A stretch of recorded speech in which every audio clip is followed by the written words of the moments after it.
Hello everyone, this is Mohit here and welcome to the textbook. Guys, आज हमारे साथ चेतन शर्मा है जिन्होंने राइट नाउ एसएससी जेई 2023 के अंदर अपना फाइनल सिलेक्शन पक्का कर लिया है। और राइट नाउ चेतन को जो डिपार्टमेंट मिला है वो है border road organisation, that is BRO. So सबसे पहले कॉन्ग्रेचुलेशंस चेतन, आपको कैसा फील हो रहा है राइट नाउ अभी? सर बहुत अच्छा फील हो रहा है सर। जब रिजल्ट देखे थे तो यकीन नहीं हो रहा था कि लिस्ट में नाम है, तो ओके, अच्छा फील हो रहा था। ऐसा लग रहा था मैं बाउंड्री पे चल रहा हूँ, होगा कि नहीं होगा? हाँ सर, ऐसे ही लग रहा था बाउंड्री पे। सारे मेरे कुछ दोस्त हैं जिनके मेरे से भी ज्यादा नंबर है, वो भी यही कह रहे थे हम भी बाउंड्री पे हैं। तो राइट, सर ऐसे ही लग रहा था, किसी को कुछ नहीं पता था क्या होगा, पर अनएक्सपेक्टेड रिजल्ट रहा। लेकिन राइट, वो एक नर्वसनेस फील होती है। Yes sir, yes. समझा समझा। चलिए, चेतन, सबसे पहले हम आपका थोड़ा सा बैकग्राउंड देखते हैं कि आप किस बैकग्राउंड से आते हो, कहाँ से बिलोंग करते हो। चेतन, आप बेसिकली बिलोंग कहाँ से करते हैं? सर मैं अलीगढ़ से बिलोंग करता हूँ, यूपी में। और ठीक है, सर मैंने बीटेक बीटेक करी थी राजकीय इंजीनियरिंग कॉलेज बिजनौर से, ये भी यूपी में ही है। एंड ठीक है। सर मैंने 22 का पास आउट हूँ। सर उसके बाद 20 22। सर उसके बाद मैं मेरे कुछ दोस्त हैं जो उन्होंने है ना मुझे एसएससी जेई के बारे में बताया था, जो एक तरह से हर साल ही होता है एग्जाम। तो सर फिर मैंने अक्टूबर नवंबर में कोचिंग के बारे में सर्च किया था, तो फिर मैं टेक्स्ट बुक के पास आया था, क्योंकि मेरे दोस्त ने सजेस्ट किया था कि यहाँ पे टेस्ट देना चाहिए और भी सब चीजें। तो सर यहाँ पे आया था। सर फिर मैंने ना यहाँ पे जेई का कोर्स खरीदा था सर, उससे फिर मैंने अपनी तैयारी आगे की करी थी एसएससी जेई की। ओके। सो चेतन, कुल मिला के आपने कंप्लीट किया कोर्स, सारे सब्जेक्ट्स कंप्लीट किए, टेस्ट प्रॉपर दिए, कुल मिला के आपका एक जर्नी बनी रही, राइट?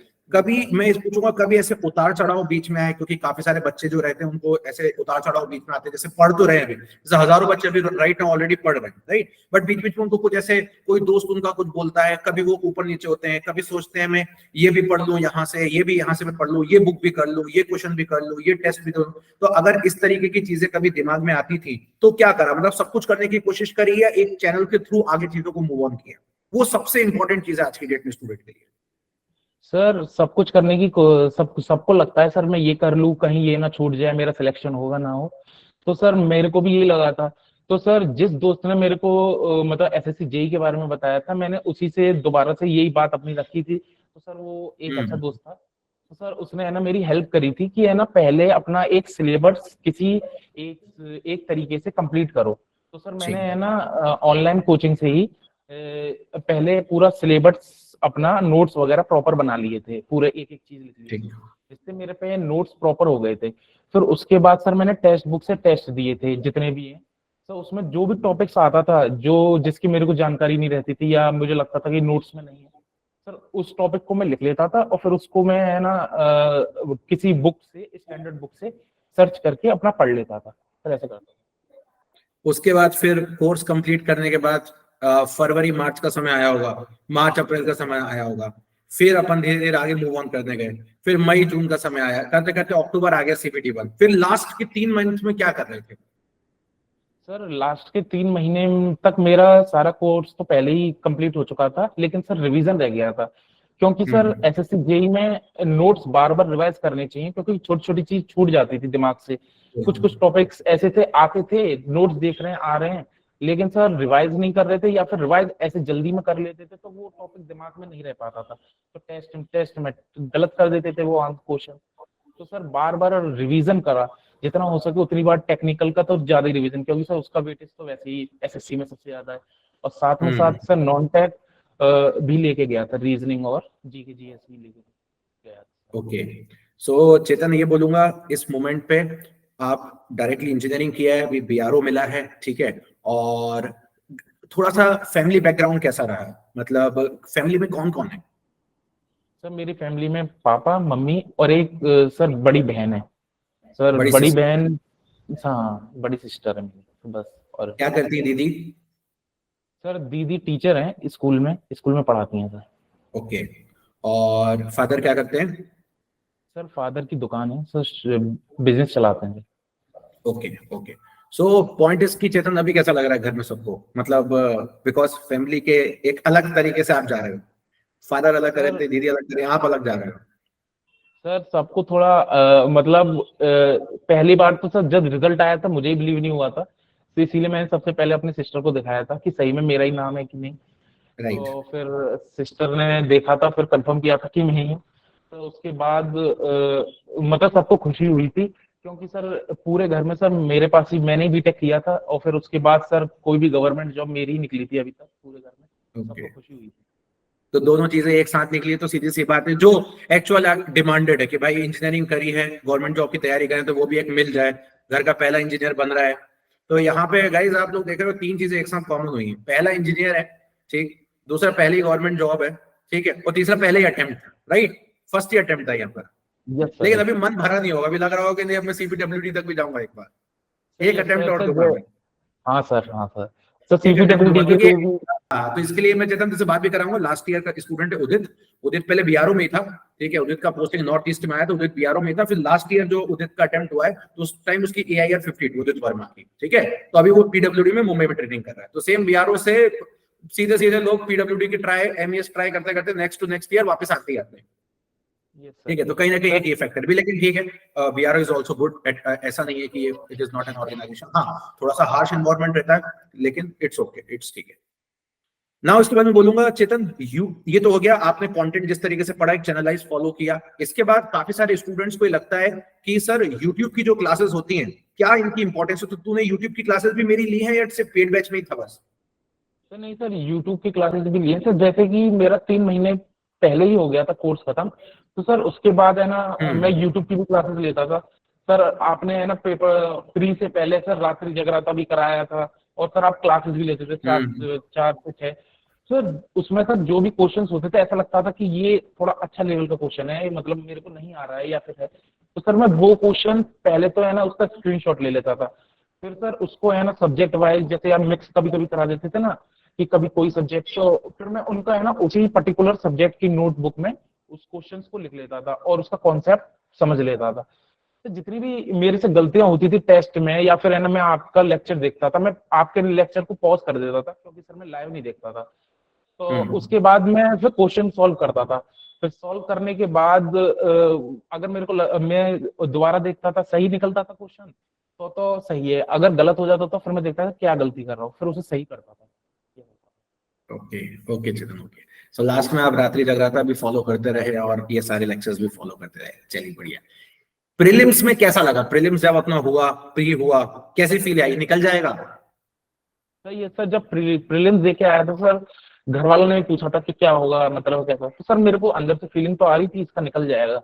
तो सर फिर आंसर की आई थी तो फिर कंफर्म हो गया था निकल जाएगा, तो निकल गया सर। ओके, कितना स्कोर था प्री में? सर प्री में मेरा 143 मार्क्स बने थे सर। Okay, right. प्रीलिम्स में ये फील आ गया था। फिर प्री के बाद का जो मेंस का जर्नी था, क्योंकि हमें पता था पहले से, और ये चीज एसएससी ने पहले क्लियर कर दी थी, भाई इतना ही टाइम देंगे, 4 दिसंबर को पेपर ले लेंगे, दैट्स इट। मतलब मैंने तो क्लासेस प्री के भी पहले से CBT 2 की चालू कर दी थी, राइट, तो CBT 2 क्लासेस तो कंटिन्यू चल रही थी। फिर एक बीच में एक ऐसा एक होता है ना, जो कि सीधी बात है, एसएससी फर्स्ट टाइम ले रहा है, फर्स्ट टाइम CBT 2 हो रहा है, पहले डिस्क्रिप्टिव पेपर होता था, किसी को कोई आइडिया नहीं कि लेवल कैसा रहेगा, ऊपर से एक झटका और दिया कि हम कैलकुलेटर भी अलाउड कर देंगे। कैलकुलेटर अलाउड करने से बहुत सारे बच्चों के मन में, मैं हमेशा बोलता हूँ कि ऐसी चीजें मत करो, एसएससी एक डिप्लोमा लेवल का एग्जाम है, कभी भी लाइफ में इसको गेट और यूपीएससी से कंपेयर नहीं करना है, राइट, एक डिप्लोमा लेवल का एग्जाम है। तो बिल्कुल भी ऐसा पैनिक नहीं होना है कि कैलकुलेटर दे देगा तो क्या बहुत बड़े न्यूमेरिकल आ जाएंगे, सीधी सी बात है, डिप्लोमा लेवल के ऊपर तो नहीं जाएगा ना, पेपर ही उनके लिए बना हुआ है। तो सिंपल सा लॉजिक, इसके ऊपर तो जाना नहीं है। तो मैं स्टूडेंट्स को हमेशा ये बोलता रहा कि भाई पेपर आपका नॉर्मल लेवल का रहेगा, ऐसा कोई बहुत हार्ड एंड फास्ट नहीं होगा, ज्यादा से ज्यादा क्वेश्चन थोड़े से लेंथी हो सकते हैं, in terms of theory, statement वाले क्वेश्चन ज्यादा हो सकते हैं। और वैसे ही फॉलो करते रहो, पता चला कि CBT 2 का पेपर CBT 1 से भी थोड़ा सा इजी, बच्चों ने CBT 2 में ज्यादा बेहतर स्कोर कर लिया। Yes sir. सर जब मतलब प्री निकल गया था मेरा, और तो हम्म मैंने मेंस के लिए सभी तरीके से, मतलब कुछ ग्रुप है जिनमें है ना बच्चों के प्री प्री निकल गए थे, तो सब डिस्कस करते थे कि हमें कैसे पढ़ना चाहिए, और यूट्यूब पे भी मैंने वीडियो देखी थी कि मतलब कैसे करना चाहिए। तो सर प्रीलिम्स के लिए मैंने बुक्स भी लगाई थी, और सर आपने है ना एक मतलब वो निकाला था मेंस के लिए, बैच निकाला था, उसमें सर मैंने है ना आपको फॉलो भी किया था। तो सर क्वेश्चन आ रहे, जैसे मेरे कुछ नहीं टॉपिक वीक थे, स्पेशल मशीन हुआ, सर स्पेशल मशीन के क्वेश्चन थ्योरी बेस्ड जो थे, या फिर कुछ अच्छे लेवल के क्वेश्चन होते थे, वो मेरे रह जाते थे।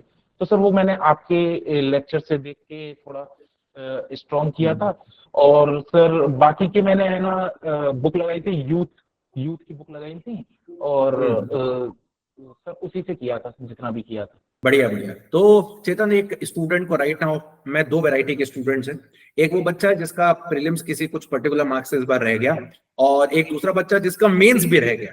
मतलब मैं ऐसे स्टूडेंट्स भी हैं जिनके मेंस 2 नंबर 4 नंबर 10 नंबर से रह गया। ऐसे स्टूडेंट्स को क्या बोलना चाहेगा, मतलब उनको अभी राइट नाउ किस चीज पे फोकस करना चाहिए? अभी वो बच्चे ऐसे हैं जो, जैसे तू बोल रहा है कि वीक पोर्शन को मैं कवर अप कर रहा हूँ, तो जो बैच चल रहा है अभी राइट नाउ मैं बात करूंगा 2024 का बैच चल रहा है, तो काफी सारे बच्चे ऐसे हैं जिनके कुछ वीक पोर्शन रह गए जो वहां से कवर अप कर रहे हैं, ऊपर से यूट्यूब की क्लासेस फॉलो कर रहे हैं, तो उससे कंटिन्यूटी बनी रहेगी। तो क्या बोलना चाहेगा, मतलब इनको क्या करते रहना चाहिए अभी, ताकि अगला वाला तो लेना ही है?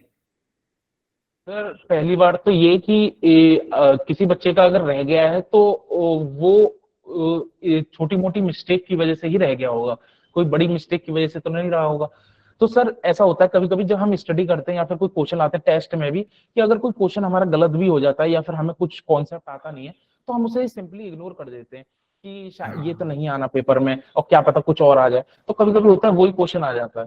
तो सर मैंने ऐसे नहीं किया था, मैंने जितने भी मेरे को मतलब मेरे को गलतियां लगती थी कि हाँ ये है, उनको मैं नोट डाउन कर लेता था, मोस्ट ऑफ द गलतियों को। फिर उनसे रिलेटेड टॉपिक पढ़ता था, जैसे कि टेक्स्ट बुक में सर टॉपिक वाइज टेस्ट भी होते थे। मतलब सर इसमें बेसिक इलेक्ट्रॉनिक्स में एम्पलीफायर का भी टेस्ट था, तो सर उस टेस्ट में मेरे ज्यादा अच्छे मार्क्स नहीं आ रहे थे। तो मैं एकदम सोच रहा कि एम्पलीफायर पता नहीं कहाँ से कैसे है, छोड़ देना चाहिए कि पढ़ लेना चाहिए, लेकिन मैंने इन द एंड पढ़ ही लिया था वो। और सर एम्पलीफायर से भले ही क्वेश्चन आए ना आए उससे मतलब नहीं है, पर ये था कि अपना कॉन्सेप्ट स्ट्रॉन्ग कर लिया था, अगर इनकेस आ जाए तो प्रॉब्लम नहीं होती, ये था। राइट। और एक वो बच्चा चेतन जिसने मान ले लास्ट टाइम पे पेपर दिया हो, बट किसी कारण से उसकी तैयारी नहीं हो पाई, मतलब एक तरीके से समझ ले उसने सोचा कि मैं तैयारी तो कर लेता हूँ, बट इन जनरल उसको भी पता है कि मैंने कोई तैयारी नहीं करी, मैंने ब्लाइंडली जाके एग्जाम दिया, या तो नहीं दिया। लेकिन अभी जनवरी का मंथ चल रहा है, फरवरी उसके पास पूरा है, मार्च उसके पास पूरा है, अप्रैल उसके पास पूरा है, मई उसके पास पूरा है, 4, 5 और 6 जून को एग्जामिनेशन है। उसको अपने 4 महीने, क्या ये 4 महीने जनवरी में मैं इंक्लूड कर लेता हूँ, 20 जनवरी के में इंक्लूड करता हूँ, क्या ये 4 से 4.5 महीने क्या उसकी प्रिपरेशन के लिए सफिशिएंट है? क्योंकि यार एक चीज हम जानते हैं, अगर मैं 3 ब्रांचेस को कंपेयर करूं, civil, mechanical, electrical, SSC JEE एक ऐसा एग्जामिनेशन है जिसमें इलेक्ट्रिकल का सबसे कम सिलेबस है टेक्निकल में। रीजन हमें भी पता है, मशीन, नेटवर्क, पावर सिस्टम अपना अच्छा वेटेज रख देते हैं, बचता मेजरमेंट है, यूटिलाइजेशन सब्जेक्ट भी छोटा है, वेटेज भी कम है, एस्टिमेशन कॉस्टिंग टेंडरिंग सब्जेक्ट भी छोटा है, वेटेज भी कम है। ऐसा कभी नहीं होगा कि एस्टिमेशन कॉस्टिंग टेंडरिंग से 20-25 क्वेश्चन आ जाएंगे, आएंगे उतने ही, सब्जेक्ट छोटा, लेकिन फैक्चुअल डेटा चीजें याद रखने वाली चीज है। लेकिन बात यहाँ पर आती है, बहुत सारे ऐसे जेईई के एग्जाम से जहां पे सब्जेक्ट्स ओमिट हो जाते हैं, डिजिटल नहीं आता, कंट्रोल नहीं आता, सिग्नल नहीं आता, ठीक है, बेसिक इलेक्ट्रॉनिक्स में भी बेसिक इलेक्ट्रॉनिक्स की कोई बहुत ज्यादा अच्छे लेवल पे नई चीजें पूछी जाती हैं, तो बहुत सारी चीजें ना अवॉइडेड हो जाती हैं। तो बच्चों के पास एक सिलेबस कम ही बचता है, और ये जब सिलेबस कम बचता है तो मैं इतना ही सोचता हूँ कि यही एक ऐसा एग्जाम है जो सबसे कम टेक्निकल का सिलेबस है। अगर हम यूपीपीसीएल जेईई की बात करेंगे तो इतना तो करना ही, इसके बाद और एक्स्ट्रा भी करना है, ठीक है। तो कहीं ना कहीं चीजें ऐसी यहाँ पे बहुत अच्छे से मोल्ड हो जाती हैं। तो क्या ये 4.5 महीने सफिशिएंट है कि स्टूडेंट के लिए आराम से तैयारी कर सकता है? सर ये टाइम बिल्कुल सफिशिएंट है सर, वो आराम से अपना फाइनल सिलेक्शन ले सकता है, इजीली ले सकता है। पर सर उसे है ना आंख बंद करके हार्ड वर्क करने की बजाय स्मार्ट वर्क भी करना पड़ेगा। ऐसे नहीं कि कोई भी टॉपिक पढ़ ले रहा है, कि मतलब बेसिक इलेक्ट्रॉनिक्स का एग्जांपल ले लें सर, मान के चलो उसे कोई कुछ आ नहीं रहा और वो स्टैंडर्ड बुक उठा रहा है और फिर पूरी स्टैंडर्ड बुक पढ़ने लग गया, तो सर वो बेवकूफी हुई। सर जब उस पर कम टाइम है तो सर उसे सिर्फ प्रिसाइज पढ़ना पड़ता है। जब बैच में पढ़ाई रहे डिटेल में सारी चीजें, तो we have to avoid books. Books क्यों पढ़नी है, मतलब पॉइंट वहां पे तो खत्म हो जाता है। कभी आपको ऐसा लगता है कि नहीं यार मुझे इस टॉपिक में कहीं ना कहीं नीड लग रही है, देन उस पर्टिकुलर टॉपिक के लिए सोचना चाहिए, ना कि पूरे एंटायर सब्जेक्ट्स के लिए। और क्या सर, और दूसरी बात सर, जैसे कि जेईई एग्जाम में मतलब जो भी एग्जाम करवाते हैं वो ज्यादा हाई लेवल पर नहीं जाते हैं, लेकिन है ना कभी कभी ऐसा होता है ना सर, कुछ बच्चे सोचते हैं कि हम थोड़ा हाई लेवल पढ़ लें तो इससे हाई लेवल आया तो हम कर सकते हैं, तो इसलिए वो बुक उठाते हैं। तो मैं तो यही कहूंगा स्टैंडर्ड बुक ना उठाएं, कोचिंग सफिशिएंट है, इससे हो जाता है। और टेस्ट दें, जितना हो सके उतना टेस्ट दें, क्योंकि टेस्ट में गलतियां पता चलती हैं, एनालिसिस करें। और टेस्ट में कोई स्कोर, मैं हमेशा ये भी बोलता हूँ, जब तो सुना ही है कि यार टेस्ट में आप सोचते हो कि मैं पूरा अपने सिलेबस कंटेंट कंप्लीट कर लिया, पूरे बैच में सारे सब्जेक्ट कर लिया, और टेस्ट दे रहे हो तो बच्चा घबराता मेरे टेस्ट में नंबर नहीं आ रहे हैं।